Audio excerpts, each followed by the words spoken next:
नमस्कार, जय श्री कृष्णा, राम राम। आज मैं नौका विहार कुशीनगर में आ गया हूँ और सावन का भंडारा चल रहा है। इसमें आयोजक अरुण जी आपको कैसे ये मन में आया कि ऐसे भंडारा का आयोजन किया जाए? सबसे पहले तो ये जैसे सावन का अभी हम लोग कथा करवाए थे त्रिवेदी त्योहार कथा, और उसके उपलक्ष्य में भंडारा है। और ज्येष्ठ माह के प्रत्येक मंगलवार में हमारा भंडारा चलता है, और हर माह में कभी न कभी पूर्णिमा में ऐसे ही हम लोग का भंडारा चलता है। ये हम लोग का एक विचार आया, क्यों ना हम लोग की जो सनातन धर्म में जो हम सनातनी हैं, वो एक दिन कहीं ना कहीं हम एक जगह पे मिले, अपने सुख दुख को बताएं, कौन समाज में हमारे पीड़ित है, क्या चीज़ें हैं, क्या कैसा माहौल है, और कहीं ना कहीं हम एक दूसरे के विकास के पूरक हों। इसके लिए एक समय ऐसा होना चाहिए जहां हम लोग का एक दूसरे से मिलन हो। इसके लिए हमने मंदिरों पे 108 हनुमान चालीसा का पाठ शुरू करवाया। शुरुआत बहुत छोटे से हुई, 3 से 4 लोग हम लोग शुरू किए। उसके बाद से कभी कोई तेल लाता था, कोई प्रसाद लाता था, ऐसे ऐसे करते हुए हम लोग का कारोबार बढ़ता गया। और आज की स्थिति ये है कि एक चूल्हे 100 ढाबे वाली चीज़ें हैं, और यहाँ कम से कम हम लोग 5000 रुपये का भंडारा करा आपके सहयोग से। और आयोजक और क्या आयोजक मैं नहीं हूँ, आयोजक एक हम लोग की वैसे ही मंडली है, और सब सारे लोग हैं, उपस्थिति भी यहाँ सहयोग होता है। अगर आदमी आ गया तो वो भी हम लोग का सहयोग है। एक साल मेरे में हुआ है कि डॉक्टर रजनी गंगवार एक शिक्षक हैं, लेक्चरर थे, उन्होंने कामों को कुछ बोल दिया, ये कामों थोड़ा बाद में करो और पढ़ाई लिखाई में करा, उस पर जो है सनातन जो है कि भी अभियान होना चाहिए। आपकी प्रक्रिया क्या होगी? हमारी प्रक्रिया है, क्या जो कावड़ नहीं लेके जाता है, क्या वो नासा में वैज्ञानिक है, क्या वो इसरो में वैज्ञानिक है, क्या वो ऊंचे पदों पे है? ये हमारी आस्था की चीज़ होती है। ऐसा नहीं है कि हम भगवान को पूजा करेंगे तो हमारे पास धन दौलत आ जाएगा, सारी चीज़ें आ जाएंगी, लेकिन ये चीज़ आ जाएंगी, ये हमारे अंदर सकारात्मकता आ जाएगी कि हम बड़े से बड़े विपत्तियों में भी कुछ चीज़ों से निकल जाएंगे। हमारे अंदर धैर्य आ जाएगा, धन शक्ति आ जाएगी। तो ऐसा नहीं है कावड़ पर टिप्पणी नहीं करनी चाहिए। ये अब ये चीज़ें हैं तो इनको करना चाहिए था। क्या कहते हैं, जो तजिया का मेला लगता है, मुहर्रम पे भी लगता है, उसमें तो छाती पीट के खून तक निकाल देते हैं लोग। तो कहीं सिलेक्टिव चीज़ों को न लेते हुए, एक चीज़ को टारगेट न करते हुए, अगर आप समाज सुधारक हैं तो सबके लिए बनिए, किसी एक समुदाय को टारगेट न करते। एक सवाल और मन में आता है कि जो है हमारी एक भारतीय लड़की थी जो यमन में जो है फांसी का वो जो वहाँ का यमन सरकार निकल है, लेकिन एक भारत की मुफ्ती ने उनको जो है फांसी करवा दिया। इस पर आपका क्या रिएक्शन है? ये बहुत ही अच्छी बात है।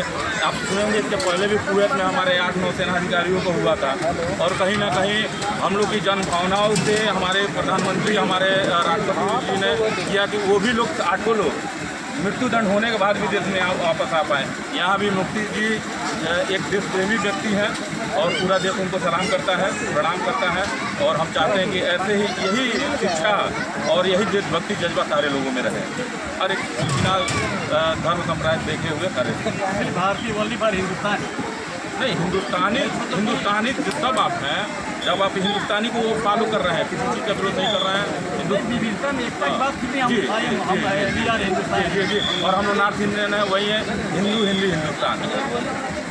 ठीक है, अरुण जी ने बहुत अच्छी बात बताई, और उनसे प्रक्रिया ले लेते हैं। आप बताइए, एक शिक्षक गंगवार ने जो है कि कामड़ को थोड़ा टिप्पणी कर दिया है, बोला पहले पढ़ाई फिर काम, तो क्या प्रक्रिया? देखिए, मैं तो इस पर यही कहना चाहूँगा कि कांवड़ जो है भगवान शिव की जो है उपासना का प्रतीक है, और भगवान शिव ये आस्था नहीं, ये साइंस से भी जुड़ा हुआ है, क्योंकि जब हम ओम की बात करते हैं तो उसमें सभी शक्तियों का वास होता है। तो मुझे लगता है कि जो कांवड़ है और जो हिंदू की आस्था का ये पर्व है, ये जो है इसमें साइंस भी छिपा हुआ है। और ये टिप्पणी मुझे लगता है कि बहुत सारे नेता हैं जो अनावश्यक टिप्पणी करते रहते हैं, तो मुझे ये आपका कहना है कि दोनों जरूरी है? हाँ, देखिए, दोनों जरूरी है, आस्था भी और पढ़ाई, सब कुछ जरूरी है। शिक्षक समाज का कार्य कभी भी समाज में फैल रही कुरीतियों को रोकना, समाज को जागरूक करना और बच्चों को विद्वान बनाना। नहीं, उन्होंने सफाई भी दिया है कि मैंने बच्चों को कहा है कि बच्चा जो है आज तक न जाए, पढ़ाई पर ध्यान दें। आप उन्होंने उसमें कांवड़ शब्द का इस्तेमाल किया। कांवड़ शब्द जो सावन में आपसे क्या बताना है, उसमें एक बहुत विशाल समुदाय है। भारत की 100 करोड़ की जनसंख्या उससे जुड़ी हुई है, कांवड़ से। आपको पता है कि एक गांव का किसान से लेके और एक बहुत बड़े बड़े लोग उस चीज़ से उस सावन में कांवड़ लेके जल जाते हैं और शिव जी को चढ़ाते हैं। उनको चाहिए। आप बच्चों को किसी विशेष कार्य के लिए रोक नहीं सकते। हमको रणनीत गंगवार जी की टिप्पणी से कोई दिक्कत नहीं है। दिक्कत बस इस बात से है उन्होंने एक आस्था पे चोट कर दिया जो उनको नहीं करना। उनको क्या माफ़ी मांगना चाहिए?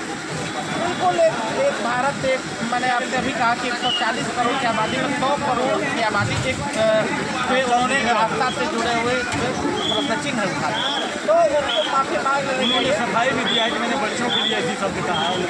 देखिए शिक्षक अब कांवर हिंदुस्तान में नहीं उठाया जाएगा तो जो है मक्का मदीना में नहीं उठाया जाएगा। तो मुझे लगता है कि इसमें जो है किसी रजनी गंगवार या किसी को जो है कुछ कहने का, ये शिव भक्तों की आस्था पे जो है कटाक्षेप करने का जो है किसी का अधिकार नहीं है। ठीक है, ये 100 करोड़ हिंदुओं की आस्था की बात है, वहाँ कोई कुछ नहीं बोल सकता। और जो है ये हिंदुओं की आस्था है, हिंदू राष्ट्र है हमारा जो है भारत। ठीक है, तो इसमें नहीं कोई किसी को कुछ बोलने की आवश्यकता है। ठीक है, जनता की प्रतिक्रिया जो है मिली जुली प्रतिक्रिया है कि उनको जो है कि आस्था पर ठेस नहीं पहुंचानी चाहिए। उन्होंने हालांकि माफ़ी मांगा है, बच्चों के बात कह करके टाला है, लेकिन एक आस्था पर कुठाराघात करना ठीक नहीं है।